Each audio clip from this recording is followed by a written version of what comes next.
Olá, queridos, queridas do Senhor, graça e paz. Estamos aí no nosso sexto estudo, no tema Batalha Espiritual da nossa Escola Bíblica Discipuladora. O tema de hoje fala sobre o campo de batalha.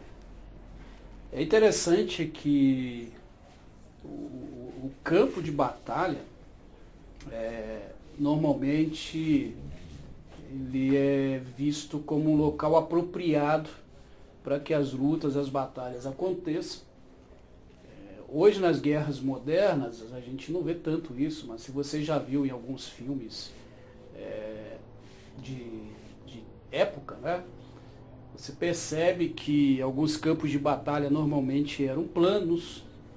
Haviam alguns momentos também de batalhas em que o inimigo ele era induzido ou empurrado para um lugar mais apertado, cercado de montanhas, para que não houvesse como fugir, e ali o outro exército também inimigo acabava vindo por cima e tacando flechas, pedras e assim por diante. Enfim, o campo de batalha ele tem sua importância. Hoje as guerras modernas a gente percebe que normalmente eles procuram atacar aqueles lugares onde vai minimizar a possibilidade de ataque do outro inimigo. E aí eles usam drones, com bombas, aviões, e para minimizar a possibilidade do ataque. Agora, onde fica, ou qual seria o campo de batalha que o nosso inimigo prefere atacar primeiro, procura ali formas de minimizar a possibilidade até de um contra-ataque seu e meu.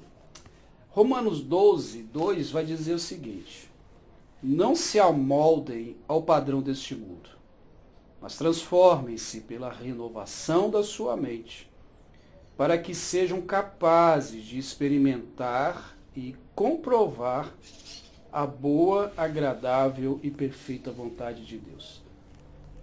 Transforme-se pela renovação da sua mente. Ou seja, o campo de batalha que o inimigo das nossas vidas procura trabalhar, atacar, é na nossa mente. A mente, quando é tomada, e todo o corpo sente, todo o corpo sofre. A mente, quando ela é tomada, a gente começa a sentir as consequências no nosso corpo. Tito 1,15 vai dizer que para os impuros todas as coisas, para todos os puros, todas as coisas são puras. Mas para os impuros e descrentes nada é puro. De fato, a mente como a consciência deles estão corrompidas, porque não foram transformados ainda. A mente, ela é a percussora das nossas ações. Tudo começa na nossa mente, na nossa forma de pensar, na nossa inteligência.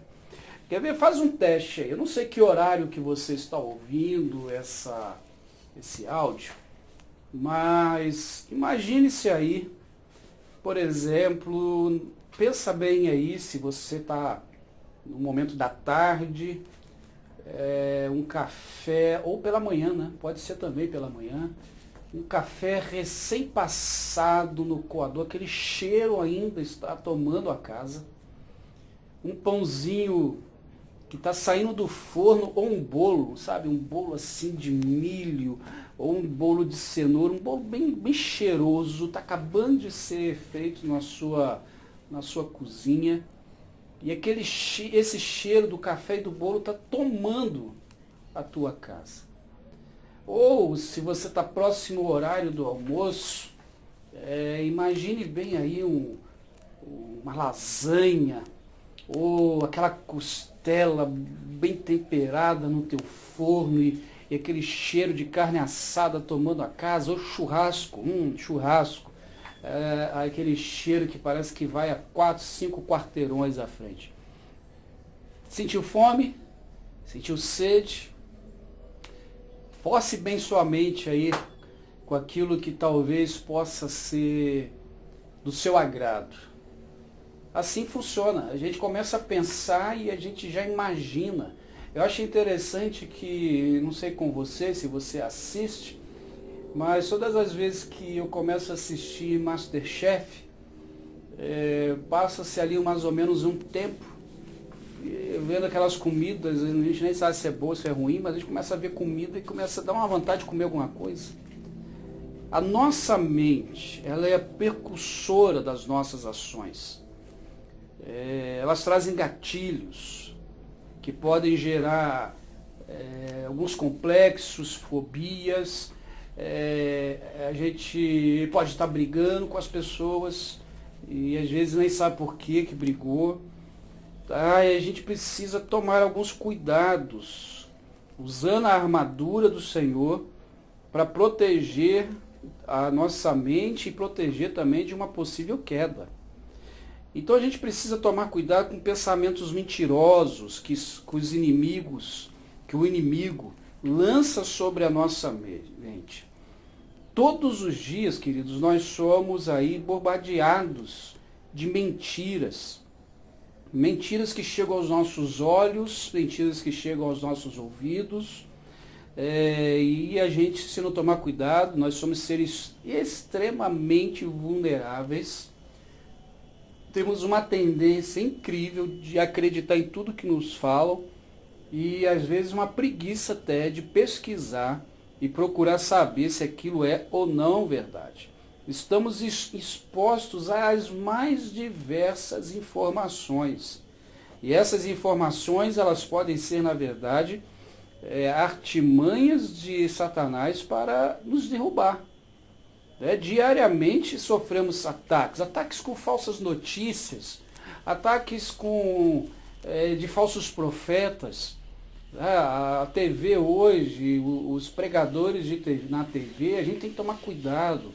Tomar cuidado com os tipos de mensagens de alguns pregadores que você ouve, de pessoas que às vezes não são do meio cristão e falam algumas coisas com um ar assim de inteligência e que você acaba acreditando.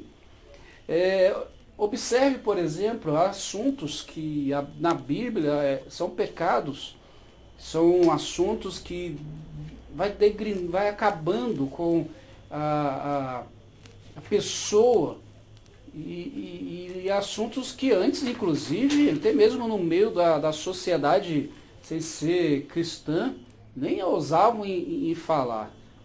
Porém, o que nós encontramos hoje é que esses assuntos, com o passar do tempo, de tanto ser mostrado como uma verdade ou que havia um certo preconceito, uma falha na forma de pensar, enfim, foi tanto se colocando essas questões como algo que não tem nada a ver, que hoje esse pecado ou os pecados, eles são aceitos e não são mais errado. Então o errado passou a ser certo. E contrapartida, há momentos que aquilo que era certo também se tornou errado. E isso acontece porque o inimigo ele vai colocando de forma a conta-gotas, de forma de poucas em poucas vezes as informações, vai jogando ali a sua centelha de maldade e as pessoas vão olhando e pensando, já vi isso em outro lugar, eu acho que não é tão errado assim, não, isso não é pecado, isso não é tão grave igual falam, e quando vê, a mente já está tomada. Isso é fácil de se notar, queridos. Se a coisa vem de uma vez só, se o pecado vem de uma forma, de um ataque logo, e a gente logo vai perceber, não, isso aí é errado. Mas quando vem assim, em conta-gotas, normalmente a gente vai olhando e a gente vai se deixando levar. O Salmo 1, verso 1 diz: como é feliz aquele que não segue os conselhos dos ímpios e não imita a conduta dos pecadores e nem se assenta na roda dos zombadores. Aqui a gente precisa entender uma coisa nesse Salmo 1, verso 1, que é uma confusão muito grande na mente de alguns cristãos. Ele vai dizer assim: como é feliz aquele que não segue o conselho dos ímpios e não imita a sua conduta. É a primeira coisa que eu quero destacar. O salmista está dizendo o seguinte: nós que seguimos a um Deus vivo, pedimos a Ele sabedoria e vamos buscar conselhos juntamente àquelas pessoas que professam a nossa fé. Um outro irmão, o pastor da igreja, um diácono, o líder do pequeno grupo, ou alguém no pequeno grupo. Ou seja, a gente vai pedir conselhos a pessoas que professam a fé. A gente vai tomar cuidado com conselhos de pessoas ímpias, de pessoas que têm maldade, até muitas vezes na sua mente. E aí ele vai dizer, olha, nem imitam a sua conduta. Por exemplo, você tem colegas conhecidos que, por exemplo, falam palavrões. E você quer ser inserido no meio deles e tal, e começa a falar palavrões também, porque quer que as pessoas te aceitem. Isso é imitar a conduta deles. Eu estou usando aqui esse exemplo, mas há vários outros exemplos. Por exemplo, se você está numa roda de amigos e você não bebe, você se abstém do álcool, mas você está entre eles e eles começam a dizer, beber um copinho só não faz mal, tomar uma garrafinha só de cerveja não vai te fazer mal. E aí você acaba cedendo e você imita a conduta deles. O que nós somos chamados é para fazer a diferença. Nós somos chamados para sermos diferentes. Então você não precisa ser igual a eles.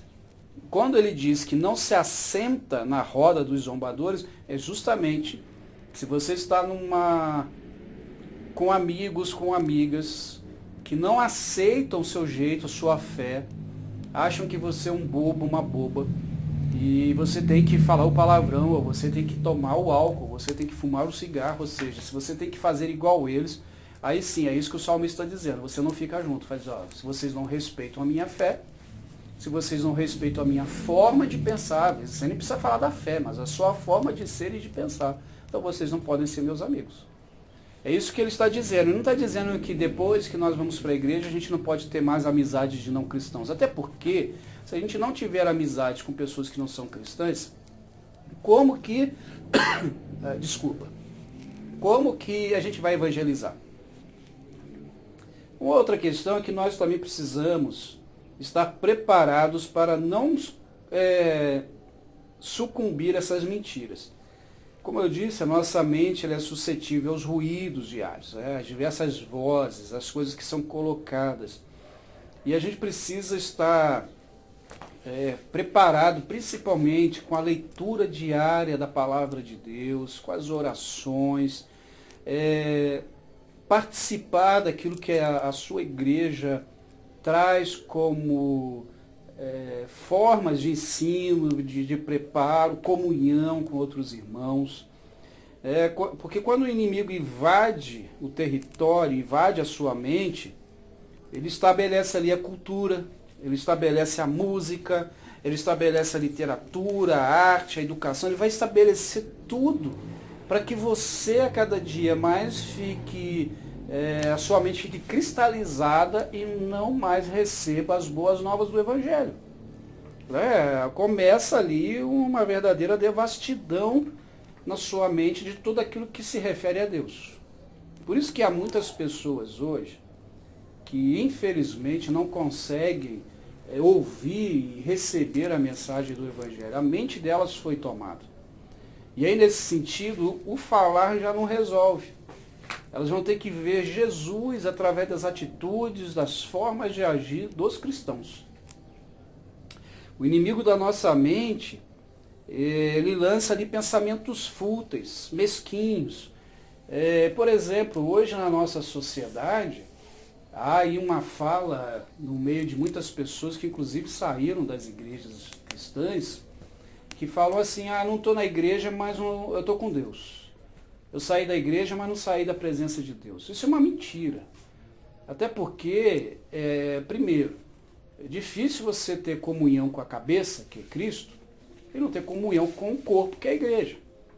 Segundo, É na igreja que você aprende e ouve falar do Senhor. É ali. É ali que você aprende a conviver com as pessoas. Então, quando você sai, você está dizendo para Jesus, olha, a tua igreja não me interessa. Então, o Senhor também não me interessa. As pessoas só não falam isso de forma declarada. Mas se você perguntar para uma pessoa, e ela for sincera com você, que saiu da igreja, e perguntar, tá, legal, você não vai mais na igreja, mas está com Deus. Qual texto da Bíblia, qual livro da Bíblia que você está lendo agora? Ah, nenhum. Possivelmente essa vai ser a resposta. Como que está a sua vida de oração? Você tem orado? Possivelmente não vai estar mais orando, a não ser quando a coisa aperta, que aí ela lembra que existe a oração. Colossenses 2,8 diz assim: tenham cuidado para que ninguém os escravize a filosofias vãs e enganosas que se fundem às tradições humanas e nos princípios elementares deste mundo, e não em Cristo. Então é isso que eu falei. O inimigo da nossa mente justamente lança esses pensamentos fúteis, mesquinhos, inapropriados. Gálatas ainda capítulo 4, verso 8 e 9 diz assim: antes, quando vocês não conheciam a Deus, eram escravos daquele que por natureza não são deuses, conhecendo a Deus, ou melhor, sendo por ele conhecido, como é quem estão